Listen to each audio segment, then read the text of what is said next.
क्या दिक्कत क्या है? देश में मौलिक अधिकार है, कोई भी व्यक्ति कहीं से भी चुनाव लड़ सकता है। लेकिन चिराग पासवान जी से दो बात पूछिए आप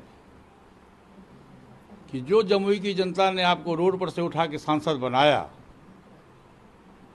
और 9 वर्षों तक आप जमुई के सांसद रहे, ये 10वां वर्ष चल रहा है, आपने जमुई की जनता के साथ विश्वासघात क्यों किया? क्या जमुई की जनता माफ़ करेगी? और ये पुरवैया हवा बहता है, जब जमुई की जनता माफ़ नहीं करेगी तो पूरे बिहार का कोई भी विधानसभा लोकसभा क्षेत्र से चिराग पासवान लड़ेंगे। मैं आपको चैलेंज करके कहता हूँ कि आदमी लोकसभा का मेंबर नहीं होगा 2024।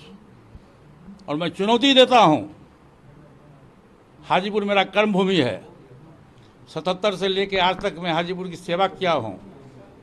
और पासवान जी ने जाते जाते मुझको अपना उत्तराधिकारी बना करके चुनाव जिता करके मेंबर ऑफ पार्लियामेंट का मेंबर बना के उन्होंने भेजा।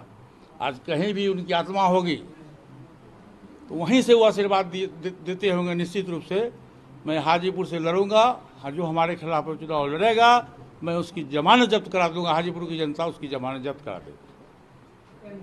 कहाँ से बोल रहे हैं? आपको चिराग का बयान कुछ पता है?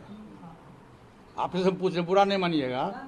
परसों भी चिराग पासवान ने बयान दिया है कि मैं अभी तक किसी गठबंधन में नहीं हूँ। जरा सा बगल हुई भाई साहब, ओ भाई साहब जरा, मैं किसी गठबंधन में नहीं हूँ और मैं अपने पार्टी के संगठन को मजबूत कर रहा हूँ। जब चुनाव का समय आएगा तब मेरा फैसला होगा कि मैं बाएं जाएं या दाएं जाएं। एक बात सुन लीजिए, पहले सुन लीजिए।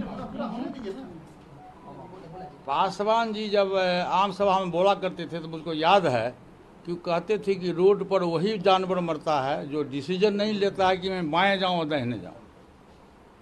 तो इन लोगों का भी करीब करीब उसी हिसाब से है कि ये तेजस्वी यादव से भी बात करते हैं, लालू यादव को कहते हैं कि हमारा गार्जियन है, तेजस्वी को कहते हैं मेरा छोटा भाई है। आज तक हमको एक बात बताइए, 2020 के चुनाव से लेकर अभी तक एक बार भी चिराग पासवान ने लालू प्रसाद यादव जी का या तेजस्वी का विरोध किया है? ये बताइए, आप ही लोग बताइए। नहीं किया। और आज तक एनडीए गठबंधन, एनडीए की जो बैठक होती है, क्या चिराग पासवान को बुलाया जाता है? नहीं।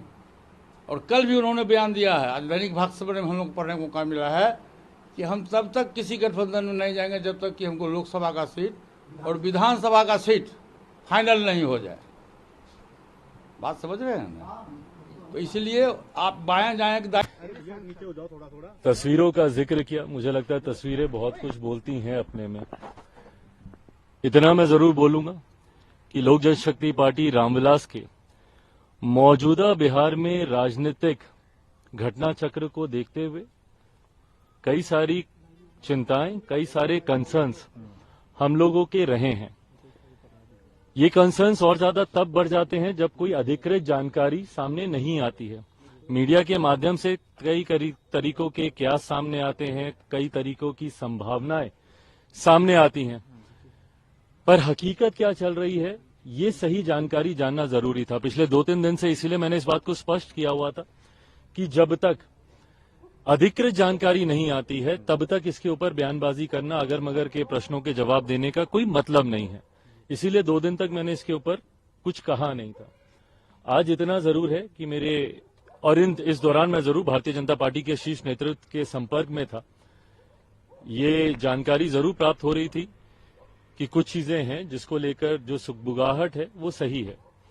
आज उन तमाम विषयों पर मेरी भारतीय जनता पार्टी के राष्ट्रीय अध्यक्ष जेपी नड्डा जी, केंद्रीय गृह मंत्री आदरणीय अमित शाह जी से मुलाकात हुई। लोक जनशक्ति पार्टी रामविलास ने अपनी तमाम बातों को, अपने तमाम कंसर्न्स को, अपनी तमाम चिंताओं को उनके समक्ष मजबूती से रखा है।